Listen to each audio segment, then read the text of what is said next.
Hey guys, it's Castro72 and I'm here with my February 2013 thrift store pickups. Let's just begin.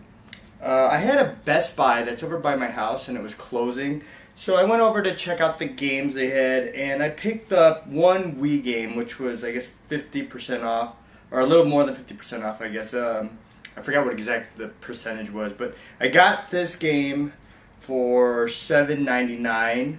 It's called Namco Museum Megamix, and I got it because, well, you know, I'm a retro gamer, and it had a whole bunch of retro games on the back, playable in either the original form from the arcade or like these remixed like 3D versions.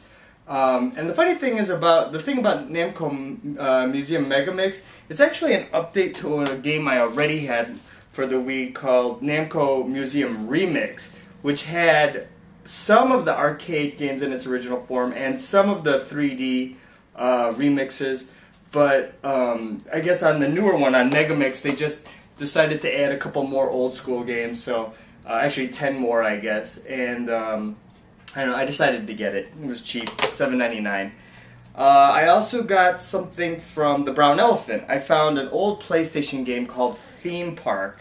Now, Theme Park for the PlayStation 1 is a Rarity 3 valued at $8, and I got this for $2. It's complete. There's a little scratch on the disc. I'm hoping, I haven't tried it yet, but I'm hoping it's still playable and the music doesn't skip or anything, but I haven't actually tried it yet. Again, complete. It's like one of those simulation games. You build your own amusement park. I haven't tried it, but Rarity 3, $8, got it for $2, so it's a win. Next, I got some stuff from GameStop. Now, I went to GameStop and I saw that they have DS games in their bargain bins. So that's kind of a red flag to me, saying, hey, you know what, DS is beginning to be retro. Now, the thing is that it really gets me is these games are loose. There's no cases, you know, no instructions, nothing. It's just the little game card. So it's a little disheartening for me to pick these up, but I tried to find there's some good ones in there, and so I picked a couple of them up. I got Glory of Heracles. You guys aren't going to see this, but I hope it doesn't get too blurry. Glory of Heracles for the DS. Got this for $4.49 with my Power Up reward card value. I got Guilty Gear Dust Strikers for $2.69. Again, it's a Guilty Gear game. I think this was an early release on the DS. I can't remember. And I also got a game that I actually already own complete, but I had to pick it up. It's Tetris DS. Now, Tetris DS, you know, has all those Nintendo characters and the Nintendo themed music, and it's really good. It's like probably the best version of Tetris ever, I guess. And the thing is, it went out of print fairly quickly, so it's like well sought after by collectors. Too bad this is not complete, but I do have a complete version, but I had to pick this one up because it was labeled at $2.69, which I know that's pretty cheap for this game. It was because it was actually mismarked as Sudoku Mania. I didn't tell the guy when I brought it up there. He scanned it. I got it for $2.69. Next, I actually found at GameStop 2 Game Boy Advance games, which were kind of tucked away behind the DS games in a case, and they sold it to me for 70% off. Now, the first one I got was the B game, which I got for $3.37. And if you could see there, I kept the original sticker on. They sold this used for $19.99, and I was like, what? At first I thought it was based on the B movie, or the B movie game. I guess it had Jerry Seinfeld as the voice actor. But it's actually based, I think, on like a series of children's books. And the funny thing, I thought this was going to be total crap, but I actually found it somewhat enjoyable. It's kind of a little platformer where you're this bee collecting flowers, and you make it to the end of the stage, and you go under this like giant flower and it just pours pollen on you. And I don't know, it sounds lame, and it kind of is, but it's just one of those like quirky games I was like playing for a little bit just for the fact it was, I don't know, not offensive, but it was actually kind of a funny game. I popped that in. I was actually fairly surprised. The next Game Boy Advance game I found was No Rules, Get Fat. Now, and fat is spelled P-H-A-T. I got this for 67 cents, and now this one, oh my gosh, I popped it in just because out of curiosity. I was like, what is this about?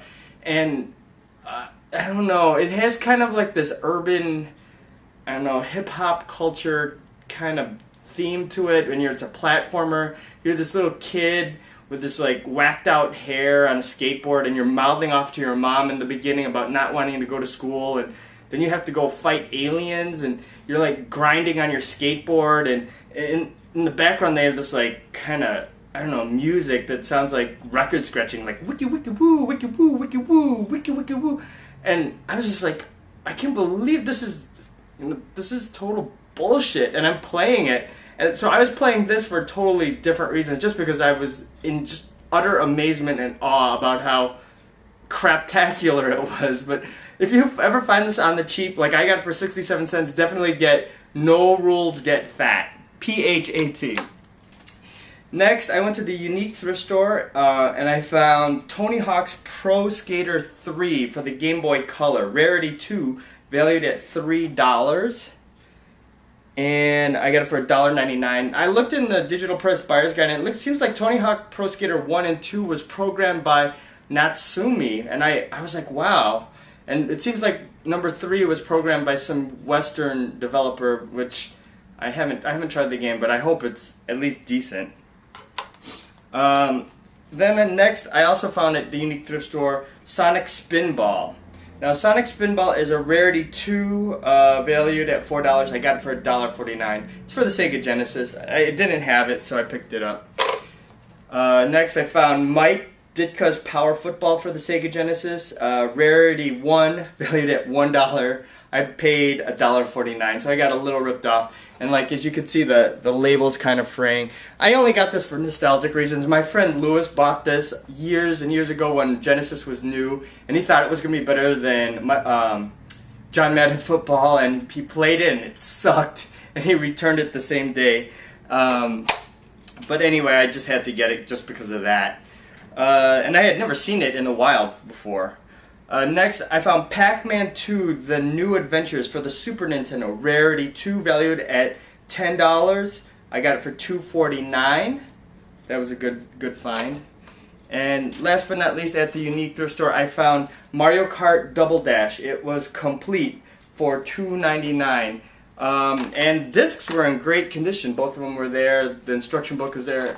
Everything is pretty good, so I kept that. I already own it complete, but I'm keeping it at my buddy's house, who doesn't have any video games, and like I keep my GameCube there, so I play it there. Last but not least, I went to Cash Traders, which is also known as Cash Converters. They changed the name over in Niles here in Illinois. And I found a couple cool games. I found Broken Sword for the Game Boy Advance. Broken Sword: The Shadow of the Templars. Got that for $2.99. I think it's like some sort of picturesque adventure game. I'm not sure. It's gotten good reviews online, I think. Next, I found Naruto Ninja Console for the Game Boy Advance. That is also $2.99. I'll probably like this one. I like most of the Naruto games.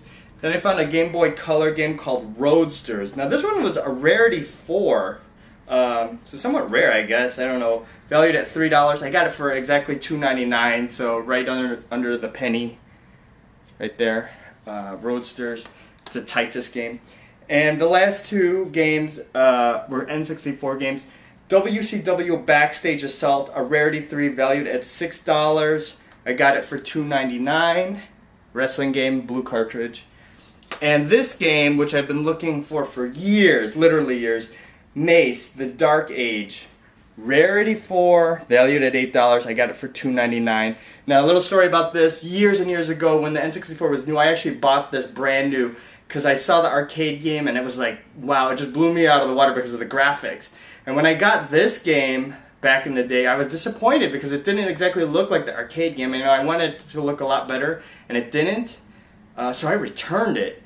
Big mistake. And I had never seen it like then after, you know, and I wanted it for my collection.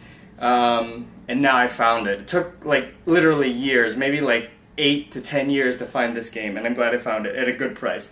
Anyway, guys, that's my February 2013 pickups. I'll see you next month for my March pickups. Happy gaming.